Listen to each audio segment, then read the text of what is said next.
Бізде Таластан 3 команда келгенбіз. Манас районы, Чиста районынан. Башқа районның балалары қосылған жоқ. Күшті балалармен жақсы келіп, финалға шығышты. Жақсы болды. Чүйдің командасын Сарыөзен ұтып, менетінен шығышты. Біз ошу 2 патруль болғанбыз.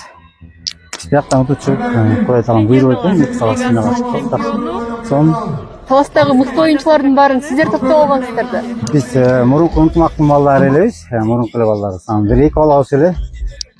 Şu biraz немеге кетіп қалады. 7 балаға осы 2 бала осы кетіп қалды. Башқа ынтымақтың балдары, еркек ынтымақтың балдары. Сізден ушул 40 жашқа өткөнүңүзгө менимче бир 2 жылдын эле жүзү болду, э? Иә, 2 жыл болды. Ага чейин ийгиликте ойноп жүргөнсүз. Ага чейин ынтымақтан шыққандан осы ийгиликте тренер болуп, ошақта капитан болуп, ошақта ойнап жүрдік. Şu legendalar oyunlara gireydi деп. Şu Көкбөр федерацияға да ыраазычылык şu 40 жашты. Şu биздин биздин байкебиз Талас Бегалиев ушуну уюштуруп кеткенге акебизге чоң ыраазычтарды айтабыз. Ушуну улантып, президенттерге да, жакшы азыркыларга да 40 жашты улантып. Картайбайсың, биз ат үстүндө чоңойгонбуз, кичинекейсин ат болгондон кийин булакты сагынасың, чапкың келет. Ошо аксакалдар менен жүргөн өзү бир керемет да.